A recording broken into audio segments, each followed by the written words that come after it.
Hello, and thank you for tuning in to Leverage Monkey's analysis of Bitcoin. Today is August 2nd. Uh, let's get into it.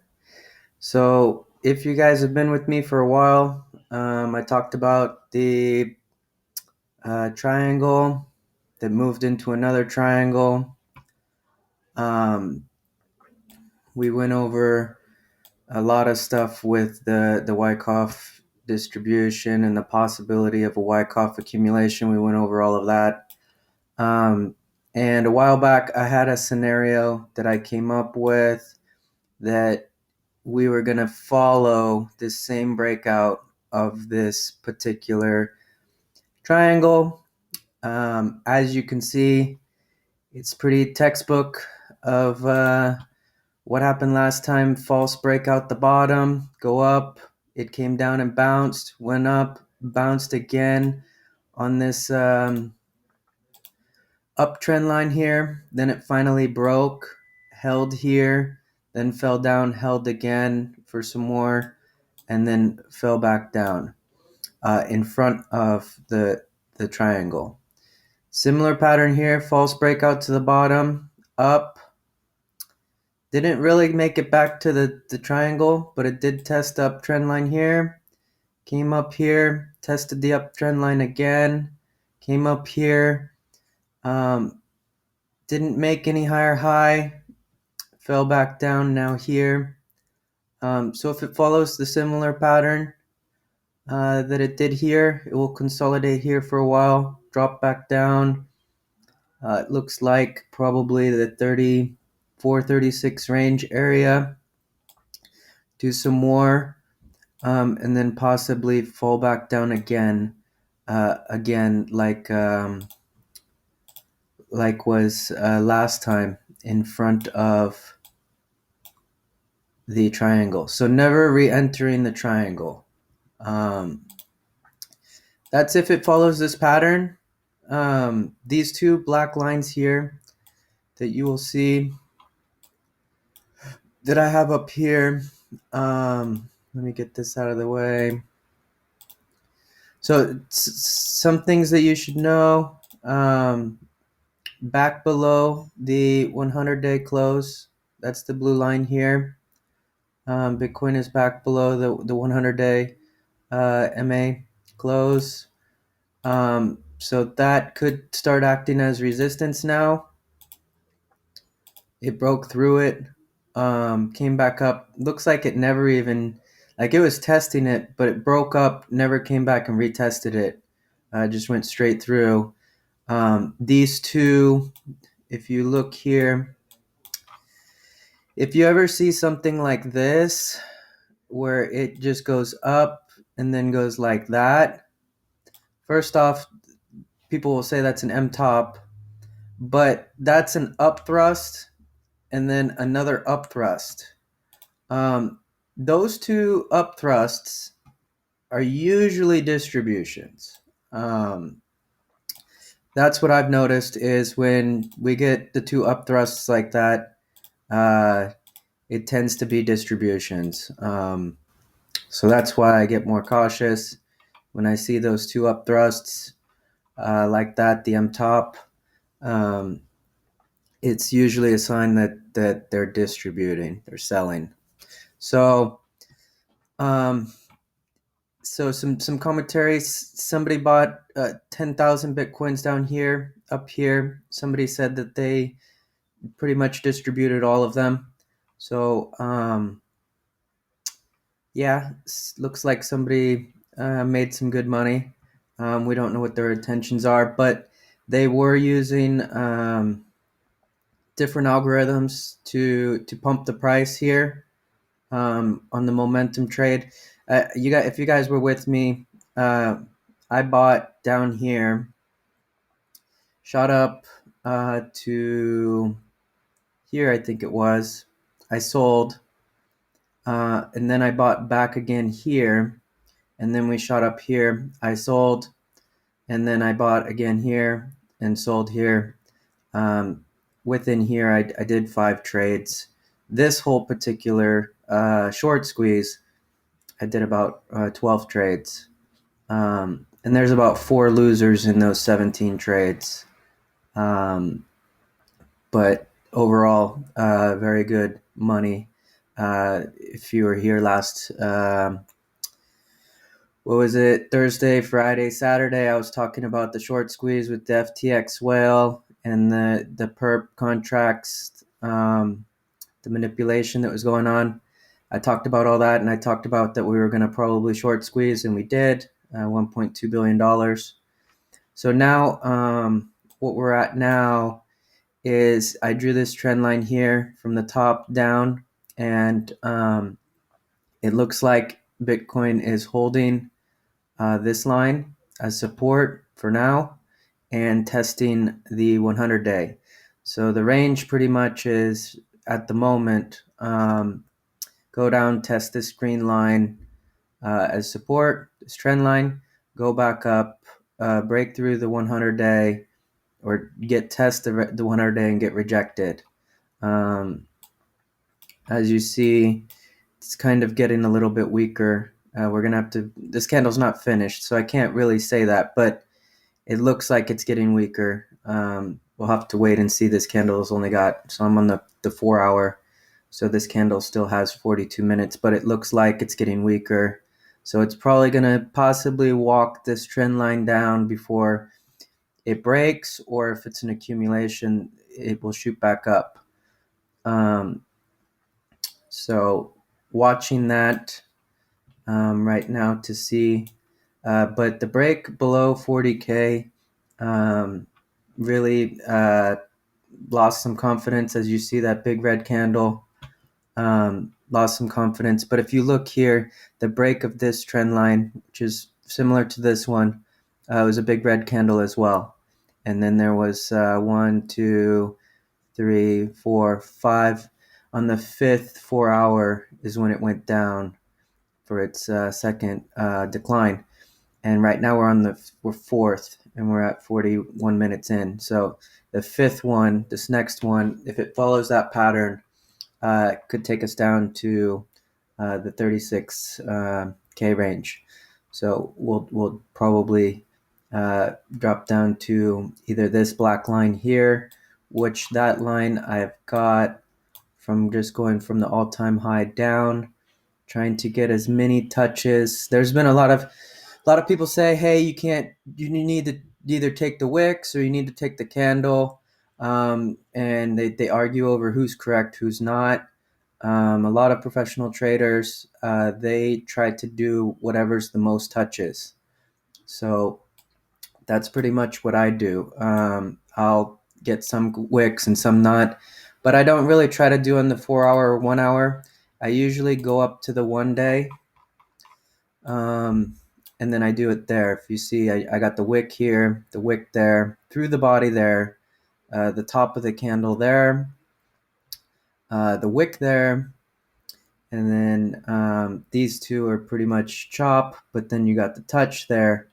So that's where my trend line is I designed it to touch all the wicks that I could get it to touch and all the top of the candles that I could get it to touch.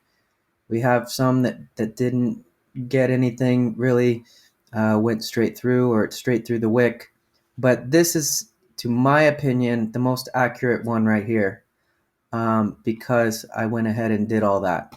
So there's a lot of, people, misconception that you have to either take the wicks or take the candle. What I've found and what professional traders have told me is you try to get as many touches as possible, and that's the most accurate line. So that's what I do. Everybody can do their TA their own, but I found when I started doing that, it became a lot more accurate. Before I was doing wicks, I would either do wicks or I would do candles. I wouldn't do both. And then once I started doing both, it became way more accurate. So you can try it out, see how it works, see if it works or not, or if I'm, just making stuff up to try to sound important. But yeah, so If this follows the pattern that it did last time, I'm on the 1 hour. Let me go to 4 hour. If it follows the pattern that it did last time, it went up, it broke, consolidated a while. Right now we're consolidating a while. And then it makes its another leg down, consolidates for quite a while with a pretty good drop, and then goes down in front. And then it goes down in front. If you look here, it was quite a ways out in front, so there was a little gap. So right now we're still in that gap. So if we're going to go out of that gap, it looks like probably about the 5th, the 6th, I'll be on whatever high alert to see if we're going to go down further. The 5th or 6th, which is Thursday or Friday. So I'm not saying this will happen. I'm just saying that this looks familiar with the patterns. If you notice here also, there was the break of the wedge as well. And this trend line here coming down from the all-time high, we broke above it. So, but last time we barely broke above it. So this time we had some more momentum, but they were using ignition momentum algorithms and other stuff to manipulate the price to go up. They were spoofing perp contracts. So there was a lot of momentum manipulation here. So that could be the reason why it got a lot higher than here.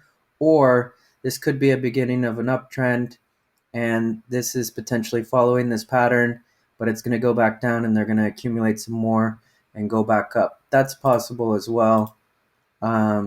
Just wanted to show you guys the similarities of this. We went over this before, I don't know, 2 or 3 weeks ago, and I never really talked about it again because, I was waiting for it to develop more. Now it's developed more. I can show you guys this, and we can see, what happens. I was trading. The reason why I got, you guys saw me on the not weekend. I think it was Thursday or Friday when we did this. Let's see, the 30th and 31st.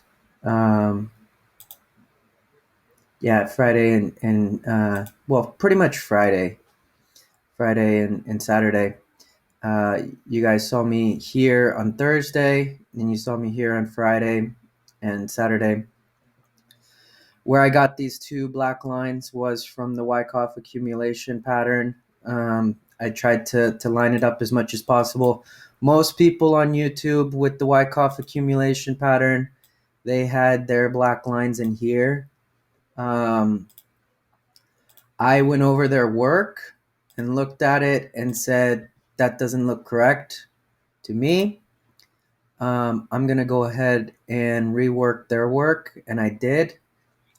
Because they were not going to that line and to that line there. This is where you should have been putting your lines was there and there. They had theirs way too low, and all of this is a little bit difficult. That's why sometimes using the candle chart is difficult with Wyckoff. So I'll switch to the line to help me out as well.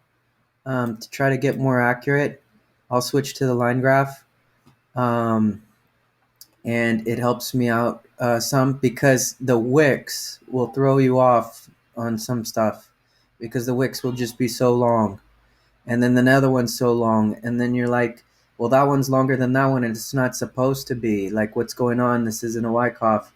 And so I like to switch to the line graph to double check my work on my Wyckoff accumulation or distribution. I switch to the line graph to double check it. Um, so yeah, just a little bit of what I do to try to get a little bit more accurate. Is I'll switch back and forth between the line graph and the candle. But this is so first off, in past bear markets, we have gone up and touched the 200 day and come back down. So this is still in form with the bear market. It still is kind of in form with the Wyckoff. And also, if you look, let me switch to the daily. If you look at the past cycle here, the past time, um, past all-time high, Bitcoin did go up. It did there, came back down. It did there where it broke through the red downtrend line. It went below it, popped above, below it, and then came out sideways. Um, a lot of people get scared, like with a downtrend line, they or a wedge or something like that, and they get scared when it comes out of the wedge or the downtrend line. Unless it shoots up or down violently, uh, that's when you'll see the movement. But if it comes out very low volatile out the side, I consider that it's just duration. It's just the time. It was doing that pattern, and then time got too close to the end, and it didn't really want to make them break up or break down. So it just came out the side, very non-volatile. That's just time.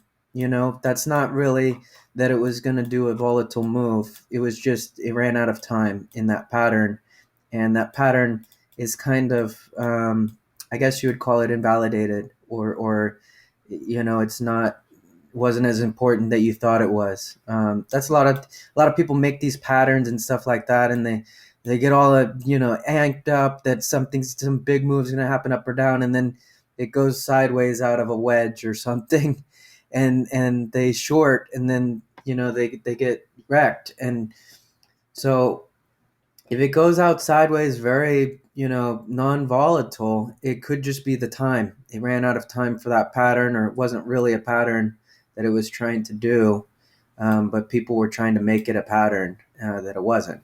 So that's pretty much my analysis for now. The RSI was high up here. So if we are gonna uh, go up to 44, 45, we do need to have some pullback and consolidation. Rest the RSI, or I call it shake the RSI, shake the high RSI off. You can still see on the DMI that it's still above 25. It's still positive. There is selling coming up, though. The negative is coming up. So there could be a cross coming here soon. Volume also dropped as price was rising, so that's bearish divergence. But a lot of people get like too ahead of themselves. They're like, "Oh, bearish divergence," the volume is dropping. Sometimes, if you look, 12 candles, it can go a while with that happening. They get all amped up on the third candle, and then they miss the other 9 candles because they're all bearish. A lot of people, some people did that, and some people professing that they're good traders did that. And then I tried to explain to them reasons why there could be low volume, and basically they mocked me, so I blocked them, and they missed this entire move now because they thought they knew what they're doing. They thought that I was didn't know anything. I'm not saying I'm a genius or know anything or anything like that, but they mocked me and they missed this whole move. I made a lot of money on the short squeeze and then the up thrusts. So, but that's my analysis for today. Ran out of time, only 20 minutes on these things. So thanks for watching. Have a great weekend, great week. Sorry, and see you guys next time. Subscribe, thumbs up. Thank you. Have a great day.